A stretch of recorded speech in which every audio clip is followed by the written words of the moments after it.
गुरुजी को शत प्रणाम इन गुरुजी की सभी प्यारी संगत को। और मैंने आज ये फर्स्ट टाइम ही ये वाला जूम का अटेंड किया, नहीं तो इससे पहले विक्रम अंकल एक करते हैं, वहां पे भी सत्संग सुनाया। बट पता नहीं अचानक कैसे कि जैसे गुरुजी वांट्स कि मैं अपना सत्संग शेयर करूं। एक्चुअली मैं गुरुजी से 2009 में जुड़ी, क्योंकि गुरुजी के मैसेजेस तो मेरे को 2005 से ही आ रहे थे, बट हम वहां जा नहीं पाते थे क्योंकि कभी बारिश हो जाती, कभी कुछ हो जाता। वो कहते हैं ना, जब गुरुजी का बुलावा आए आप तभी पहुंच सकते हैं। सो गुरुजी के ऐसे ही 2007 में हमको फर्स्ट टाइम जैसे गुरुजी के वहां इनवाइट के लिए जाना था, बट हम वहां हमारा वही कोई सिरा ही नहीं बनता था। तो मेरे को 2009 में मतलब गुरुजी के बुलावा आने से ब्लेसिंग्स इतनी स्टार्ट होने शुरू हुई कि मेरे अंकल का बिजनेस अच्छा होने लग गया, जो थोड़ी सी प्रॉब्लम्स थी वो और दिन ब दिन बेटर होने लगी। बट अभी हम वहां पहुंच ही नहीं पाए थे गुरुजी के पास। तो मेरे जो सिस्टर इन लॉ के हस्बैंड थे, वो मेरे अंकल को बहुत इंसिस्ट करते होते थे कि आप वहां चलो, आपका बिजनेस ठीक हो जाएगा, जो भी आपके मन में परेशानी है वो ठीक हो जाएगी। बट कुछ भी जाने का कुछ बनता ही नहीं था। तो एक बार 2007 में हम लोग जब वहां से हॉलीडेज थी हमारे बच्चों की समर वेकेशन, तो हम लोग बाहर गए हुए थे डलहौजी घूमने। जब हम वापस आए तो मैंने देखा मेरे नेक पे एक ग्लैंड हुआ, और मैं इतना तब हम डर गए कि ये ग्लैंड कि कैसे हो गया, कि क्या हो गया। कि मैंने जब मैं नहा रही थी तो मैंने देखा। फिर उसके जब हम डॉक्टर के पास गए, जो हमारा फिजिशियन था, वो हमें बोलता है कि आपको बायोप्सी करानी पड़ेगी या you should I go for FNAC।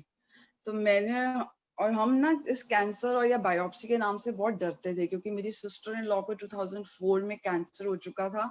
और हमने सबने ये डिसाइड किया हुआ था कि हम बायोप्सी वगैरह कुछ नहीं कराएंगे, क्योंकि ये पूरी बॉडी में स्प्रेड हो जाता है कि अगर आप कुछ भी ये इंजेक्ट कराते हो अपनी बॉडी के अंदर। और डॉक्टर के कहने पे मैंने FNAC करा ली। बट मैं साईं बाबा को बहुत मानती थी। मैं साईं बाबा पे हर ऑल्टरनेटिव डेज पे मैं स्लिप डाल के पूछ लेती होती थी whether I should go for biopsy और नॉट, और हर बार उसमें आता था नो। तो मेरी फ्रेंड्स सब डॉक्टर्स, और जो भी मैं बुटीक रन करती थी, और जो भी मेरे पास आता था मुझे यही बोलता था कि इतने पढ़े लिखे होके आप ये नहीं कराते। मैंने कहा मैं साईं बाबा को बहुत मानती हूँ, मैं अगर उसमें यस और नो की स्लिप डालती हूँ, अगर उसमें यस आता है तो I should go for biopsy, कि मैं कराऊंगी।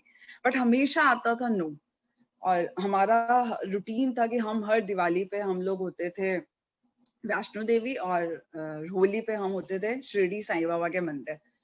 बट स्लिप्स में हमेशा यही निकलता, और मेरी डे बाय डे मेरी हालत बहुत खराब होती गई, कि इतना ज्यादा कि हम हर पंडित सब जगह पे हम जाने लगे। हमने हर जगह, कोई जगह ऐसी नहीं थी जहां हमने नहीं छोड़ी हो दिल्ली के अंदर, और दिल्ली से बाहर भी कोई बोलता हम जाते। बट कहीं से कुछ आराम नहीं आता था मेरे को। और मेरी हालत ऐसी होती जा रही थी कि मैं बेड से उठ के किचन तक नहीं चल के जा सकती थी। आयुर्वेदिक दवाइयां खाई, सब कुछ खाया। तो उसके बाद जब हमें फिर से हमारे मतलब कि मैंने चहल में जाके इतनी जबरदस्त वो मेडिसिन भी लगवाई हुई हैं अपने नेक पे, कि जो बिल्कुल तेजाब की तरह लगती थी।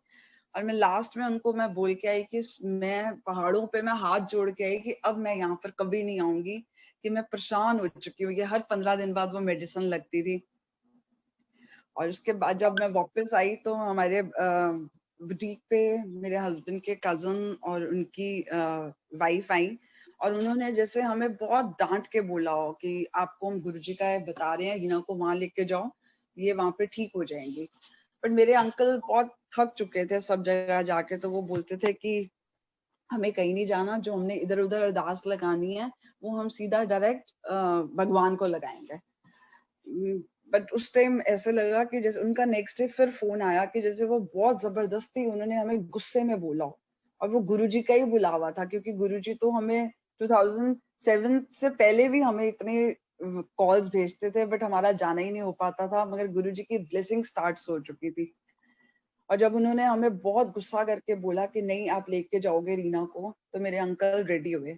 मेरी गुरुजी के मंदिर जाने से पहले मेरी हालत ऐसी थी कि मेरी नेक इतनी बड़ी हो चुकी थी कि मैं अपने बुटीक पे बैठ भी नहीं सकती थी। मैं इवन अपने गले में, नेक मेरा इतना बड़ा हो गया था क्योंकि नेक के अंदर जो ग्लैंड्स थे वो बढ़ते जा रहे थे, और ऐसे लगता था कि जैसे कोई बोलता था कंठ माला है इनके गले में, कोई बोलता था सांप छोड़ो, ये कुछ भी, मतलब ये हर चीज हमने करी और थक के हम हार चुके थे। तो मैंने लास्ट में जब मेरे अंकल को लगा कि नहीं चलो ठीक है, जब इतना सब बोल रहे हैं तो हम एक बार गुरुजी के मंदिर चलते हैं। और हम जैसे ही गुरुजी के मंदिर गए, वहां इतना सुंदर गुरुजी का मंदिर देख के कि हमारी तो आंखें जैसे चकाचौंध रह गई कि इतना खूबसूरत मंदिर, जैसे लग रहा था हम स्वर्ग में पहुंच गए हो। और जैसे अब वहां, क्योंकि जब आंटी ने हमें इतना गुस्से में डांटा तो हम उनको बड़ा वो कर रहे थे, टाल मटोल, कि हमें रास्ता नहीं पता, ये नहीं पता। बट वो हमारा दिन था कि गुरुजी का वो बुलावा था। उन्होंने बोला कि आपको गाड़ियां कहीं भी गुरुजी की दिखेंगी और आप उसके छतरपुर रोड पे, आप उनके पीछे पीछे अपनी गाड़ी ले लेना। बस ऐसे ही हुआ। और जब मंदिर पहुंचने के बाद मेरे अंकल जब हॉल में बैठे, उनके माइंड में सबसे पहले ये आया कि गुरुजी अभी तो मेरे बच्चे बहुत छोटे हैं, अभी तो मैंने लाइफ में कुछ देखा भी नहीं, लोग इतनी प्रॉपर्टी बनाते हैं, अपने बिजनेस इतने अच्छे आगे ग्रो कर रहे हैं कि ये मेरे साथ क्या हो गया। और ये मेरे अंकल के मन के अंदर सिर्फ ये थॉट ही वहां बैठे आए थे, जो अंकल ने अभी किसी से भी डिस्कस नहीं किए थे। और जब हॉल के बाहर, जब हम जैसे ही बाहर निकले और वहां पे सब उन उस टाइम पे 2009 के करीब में संगत बहुत कम होती थी, मतलब लोग दूर दूर बैठ के गुरुजी का गुणगान कर रहे थे। तो मेरे अंकल को ऐसा लगा कि जैसे गुरुजी ने अपने कोई एजेंट्स छोड़े हुए हैं जो उनका गुणगान कर रहे हैं। और मेरे अंकल के ऐसे माइंड में के थॉट आए। बट मेरे को वहां जाके बहुत अच्छा लगा। अब घर आने के बाद जब हम वापस घर आए तो तब भी मेरे अंकल के माइंड में बहुत इफ एंड बट्स चल रहे थे कि हम इधर जाएं कि नहीं जाएं। बट उस टाइम गुरुजी का ऐसा स्ट्रांगली था कि उन्हीं का, जिन्होंने हमें भेजा था, उनका हमें फिर से कॉल आया। उन्होंने बोला आपको कैसा लगा, आप गए मंदिर?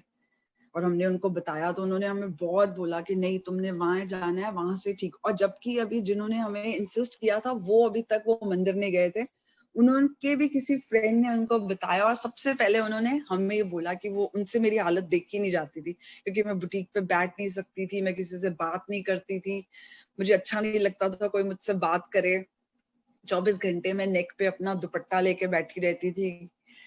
तो वो मेरी हालत, मेरा समझ लो कि वो मेरे लास्ट डेज ही थे कि डॉक्टर्स ने मुझे बोल दिया था कि हम कुछ नहीं कर सकते।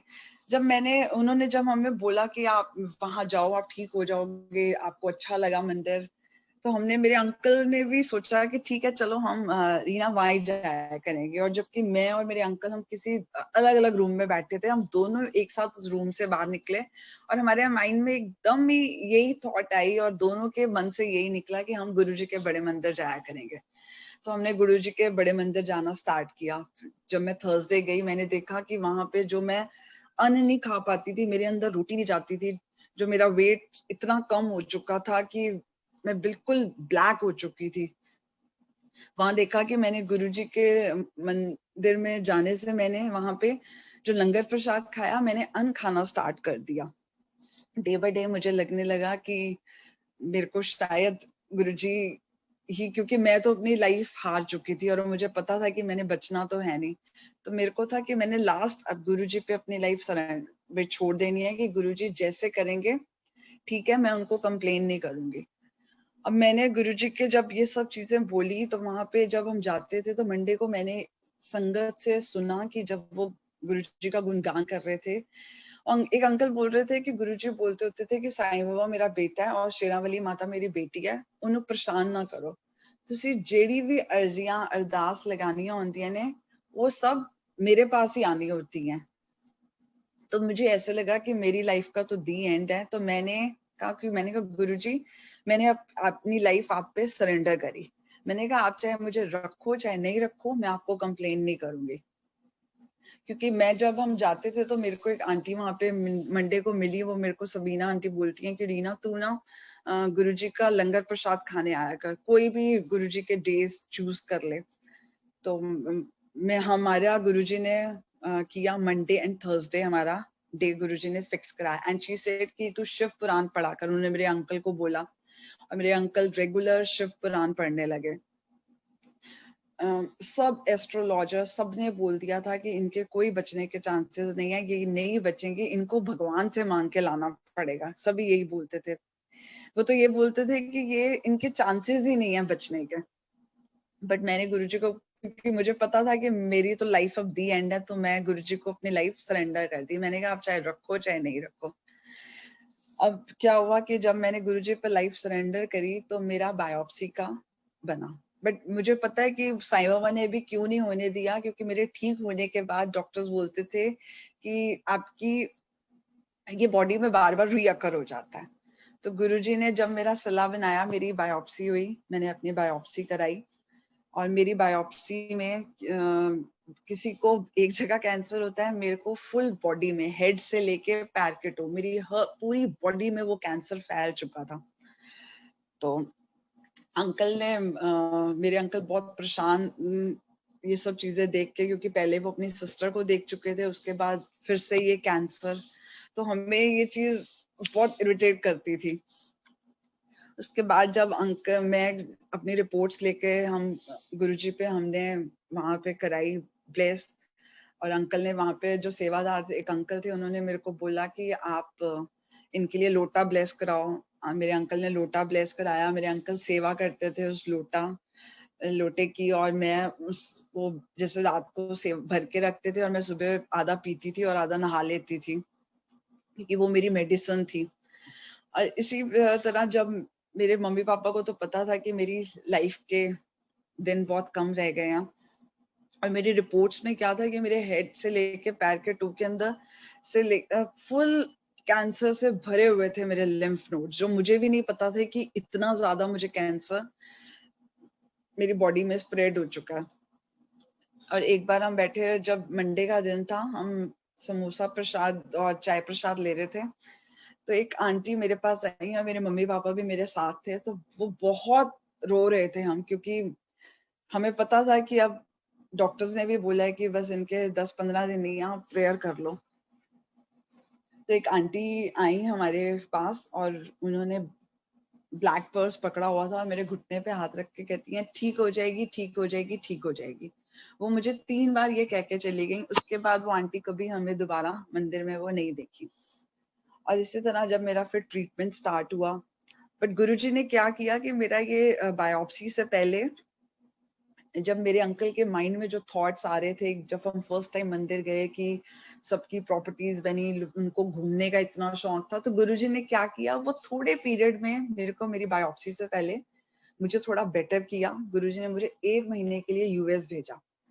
जो बेड से उठ के किचन तक नहीं चल के जा सकती थी, गुरुजी ने उसको पूरा 1 महीना यूएस भेजा। और जो मुझे ऐसे लगता था कि मैं वहां कैसे घूमूंगी, कैसे रहूंगी, बट मैंने सुना था कि गुरुजी बोलते हैं कि गुरुजी का तरीका होता है कि गुरुजी ने कैसे ट्रीटमेंट करना है। गुरुजी किसी का हवा में करते हैं, किसी का पानी में करते हैं। तो मैं जैसे ही मैं यूएस से, मैं बॉस्टन की, मैंने लैंड हुई, मेरे को पता ही नहीं कि वो 1 महीना मेरा कैसे निकल गया। मुझे सारा गुरुजी ने ऐसे घुमाया कि मेरे हस्बैंड की सबसे पहले वो विश पूरी करी कि जो वो मन में उनके थॉट थी। जो प्रॉपर्टी नहीं करते थे, जो हम लाखों में नहीं चीज सोच सकते थे, गुरुजी ने वो उनको करोड़ों में दिलाई। लेकिन गुरुजी की आप प्लानिंग्स देखो कि गुरुजी ने पहले उनकी विश पूरी करी। जब मैं वापस यूएस से आई तो गुरुजी ने कहा, ਤੁਹਾਨੂੰ बहुत घुमा देता, और ਹੁਣ ਤੁਹਾਡਾ ट्रीटमेंट करिए। तब गुरुजी ने मेरा ये सारा बायोप्सी का सलाह बनाया। मेरी बायोप्सी हुई, मेरे हेड, जो मेरे को फुल बॉडी में कैंसर हो गया, गुरुजी ने उसका ट्रीटमेंट स्टार्ट किया। और उसके बाद जब हम मंडे को मंदिर गए तो मेरी कीमो स्टार्ट होनी थी। तो एक अंकल मुझे, जिन्होंने मेरे को लोटा ब्लेस करने के लिए बोला था, वो मुझे मंडे को मिले, मनोज तिवारी अंकल। उन्होंने मेरे को वो गुरुजी के हॉल के पास वो सेवा करते थे। तो उन्होंने मेरे को मंडे को बोला कि आंटी आपकी रिपोर्ट में क्या आया। तो उन अंकल को मैंने बोला, अंकल हम वॉशरूम की तरफ जा रहे थे और जहाँ पे जल प्रसाद मिलता था, वहां पे वो अंकल ने बोला कि आंटी आपकी रिपोर्ट में क्या आया। मैंने कहा, अंकल लिम्फोमा हॉजकिन कैंसर। तो वो अंकल बोलते हैं, आंटी लिम्फोमा वोमा कुछ नहीं होता, आप ऐश करो। तो मुझे तो ऐसे लगा कि जैसे गुरुजी, मैं संगत के मुंह से सुनती होती थी कि संगत बोलती होती है, गुरुजी बोलते हैं ऐश करो जा कल्याण किता। और नेक्स्ट मंडे जब वो अंकल मुझे दोबारा मिले तो मैंने उन अंकल को बोला कि अंकल आपने तो मेरी लाइफ बदल दी ये बोल के कि आंटी ऐश करो, लिम्फोमा वोमा कुछ नहीं होता। वो अंकल बोलते हैं कि मैंने और गुरुजी के सेम वर्ड्स और मंदिर के अंदर मैंने ये वर्ड्स नहीं बोले आपको, बट आई नो कि वो गुरुजी ही थे, कि वो जो उस उनके मुंह से ये वर्ड्स निकलवा गए कि आंटी ऐश करो। अब मेरे मम्मी पापा को जब लगा कि इसके दिन लाइफ के बहुत कम रह गए हैं, तो मेरे मम्मी पापा मुझे अपने घर ले गए। उन्होंने बोला 10-15 दिन ही बचे हैं, और वो नहीं चाहते थे कि ऐसे उनसे भी मुझे ऐसे देखा नहीं जा रहा था, तो वो थोड़े दिन मुझे अपने घर ले गए। जब मैं अपने मम्मी पापा के घर गई, मैंने फर्स्ट ड्रीम वहां पे देखा अपने आप को कि मैं गुरुजी के हॉल में एक तब बहुत पहले टाइम में एक फोल्डिंग चारपाई होती थी। तो मैंने वहां पे गुरुजी के हॉल में, बड़े मंदिर में, मैंने अपने आप को फोल्डिंग चारपाई पे गुरुजी के चेयर के पास लेटे हुए देखा। वो मेरा फर्स्ट ड्रीम था। और मुझे ऐसे लगा कि जैसे गुरुजी ने मेरे को ब्लेस किया, क्योंकि मैं संगत से सुनती थी कि गुरुजी ड्रीम में आते हैं, गुरुजी बात करते हैं, इट्स नॉट अ टेलीपैथी, वो आपसे आके बात करते हैं गुरुजी। और मैंने ये अपना ऐसे सत्संग मंदिर में सुनाया, तो उन्होंने भी बोला कि गुरुजी आए हैं आपको, आप बहुत बड़ी बात है, आपके ड्रीम में आए हैं। और फिर उसके बाद मेरा ट्रीटमेंट स्टार्ट हुआ। मेरे को डॉक्टर्स ने बोला कि इनका बोन मैरो ट्रांसप्लांट करना पड़ेगा, क्योंकि इनकी पूरी बॉडी में कैंसर है और इनका बोन मैरो में भी हो सकता है। मेरा बोन मैरो लिया, बट हम तो गुरुजी का लंगर प्रसाद खाने जाते थे हर मंडे थर्सडे। मेरा बोन मैरो क्लियर, डॉक्टर्स हैरान, जिसकी पूरी बॉडी में कैंसर, जिसकी लाइफ के दिन ही कितने 10-15 दिन बचे हैं। मेरी यूएस में भी रिपोर्ट्स दिखाई, सबने बोला कि इनको यहाँ मत लेके और ट्रीटमेंट नहीं हो सकता, क्योंकि इतनी वर्स्ट रिपोर्ट आज तक हमने लास्ट 4 स्टेज कैंसर की तो देखी नहीं, ये सर्वाइव कैसे कर रही हैं। और मेरा ट्रीटमेंट स्टार्ट हुआ। मैं गुरुजी को हर थर्सडे इनवाइट करके आती थी। गुरुजी, क्योंकि मेरे को ना, मेरे माइंड में एक इम्प्रेशन था कि 4th कीमो के बाद कोई बचता ही नहीं है, क्योंकि मुझे ऐसा लगता था, मैंने कैंसर अपनी सिस्टर इन लॉ का भी देखा था और बहुत चीजें सुनते भी थे। तो मैं गुरुजी को थर्सडे को और मंडे को मैं अपना दिन लेती होती थी कि मेरी कीमो मंडे को होगी, क्योंकि गुरुजी कहते थे आपने इलाज कराना है, डॉक्टर को कॉम्बिनेशन मैंने बताना है। तो मेरे को लगता था कि गुरुजी के वर्ड्स हैं और गुरुजी ये बोलते हैं कि कॉम्बिनेशन मैंने बताना है, तो मैंने तो इलाज कराना ही कराना है। और मैं अपनी बड़े उससे कीमो कराने जाती होती थी।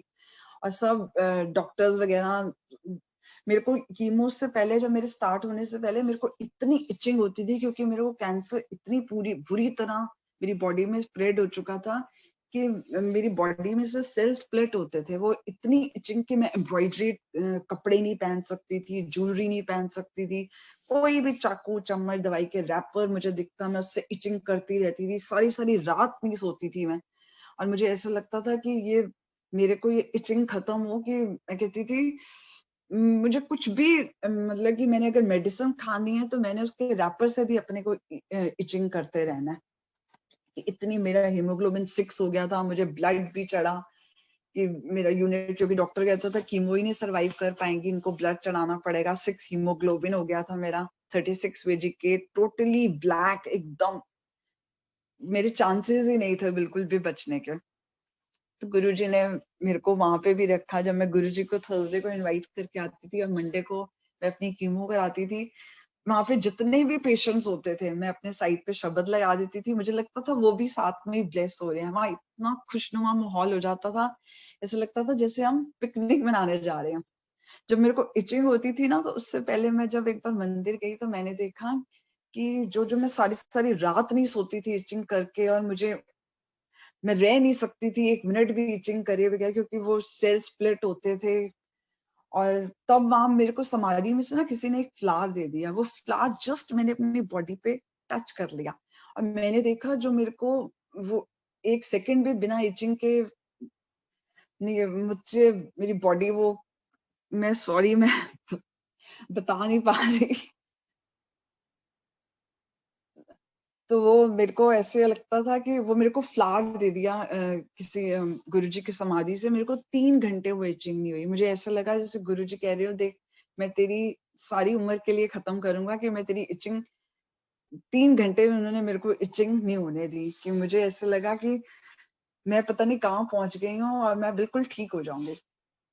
और मैं गुरुजी को जब इनवाइट करके आती थी, मंडे को भी मैं साइड पे शब्द लगा लेती, और जैसे ही मेरी कीमो खत्म होती थी, मुझे होता था कि मैंने गुरुजी के बड़े मंदिर जाके समोसा प्रसाद और चाय प्रसाद लेना। डॉक्टर्स जबकि मुझे बहुत मना करते थे कि आपको बाहर का नहीं खाना, कि आप, बट मुझे होता था नहीं, वो मेरी मेडिसिन है, मुझे तो वो खानी है।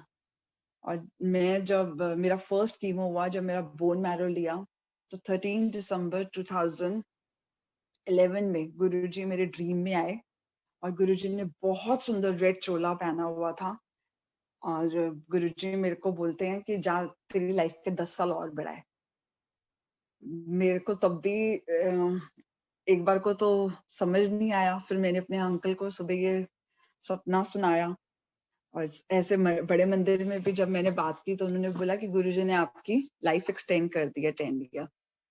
और नेक्स्ट डे जब मैं उसके बाद मंदिर गई तो मुझे ऐसा लगा जैसे गुरुजी मेरे को बोल रहे हो कि जहाँ से बोन मैरो लिया था वहां पे लात जोर से पड़ी थी। तो गुरुजी ने मेरे को आके ड्रीम में भी ब्लेस किया। उसके बाद संगत जी, मेरी कोई अभी तक मेरा कोई विटामिन नहीं चल रहा। इवन मैंने 2-3 बार अपने पेट स्कैन कराए, उसके बाद डॉक्टर्स बोलता है कि आपको कोई जरूरत नहीं है पेट स्कैन कराने की भी, क्योंकि गुरुजी फुली ब्लेस करते हैं, वो आपको बीच में नहीं रखते, आर या पार। तो गुरुजी ने रखना था, तो गुरुजी ने अपनी लाइफ, जब मैंने अपनी लाइफ गुरुजी पे सरेंडर करी, तो सरेंडर का मतलब तब मुझे ये नहीं पता था कि इतना बड़ा मतलब है सरेंडर का। क्योंकि मैं गुरुजी को बोलती थी आप चाहे रखो चाहे नहीं रखो, क्योंकि मैं तो लाइफ से हार चुकी हूँ। गुरुजी ने मेरे को सरेंडर करने के बाद गुरुजी ने मेरे को लाइफ एक्सटेंड करी।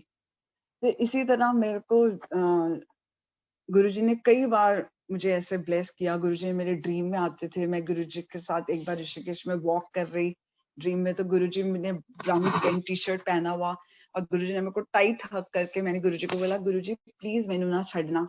तो गुरुजी मेरे को टाइट हक करके कहते हैं मैं किन्नू तेनू छड़ रहे हैं। तो मुझे लगता है कि हमारी पकड़ तो इतनी कमजोर है, बट हमारे गुरु ने अगर हमारी पकड़ी हुई है तो गुरुजी के साथ तो हमारी पकड़ हमेशा पक्की रहेगी। और इसी तरह संगत मुझे मंदिर में कहने लगी कि आपको रीना डर नहीं लगता कि आपकी लाइफ के अब दिन कम बचे हैं, गुरुजी ने आपको 10 ईयर लाइफ एक्सटेंड करी थी। पर मेरे मन में मैं बोलती थी कि गुरुजी जाने, गुरुजी ने एक्सटेंड करी है, गुरुजी जैसे करेंगे आई एम हैप्पी। बट मैं गुरुजी को ना हमेशा मन में एक बात बोलती होती थी, मैं कहती थी गुरुजी प्लीज, मैंने ना, क्योंकि जब आप ठीक हो जाते हो ना फिर आप थोड़े से वो हो जाते हो कि आपकी इच्छाएं और जागृत हो जाती हैं, क्योंकि एक टाइम तो आपको ऐसा लगता है कि आपकी लाइफ आपके बस में नहीं है। बट उसके बाद जब मैं गुरुजी को ना हमेशा मन में ये बोलती होती थी गुरुजी प्लीज मेरे को ना अभी नानी दादी सब बनना है, मुझे अब ना इतनी जल्दी नहीं आना, आगे की लाइफ आप जानो कि मरने के बाद क्या होता है, बट अभी मेरे को सब बनना है। तो गुरुजी ने मेरे को नानी भी बनाया, और मैं आज अपने बेटे के पास इधर कनाडा में हूँ।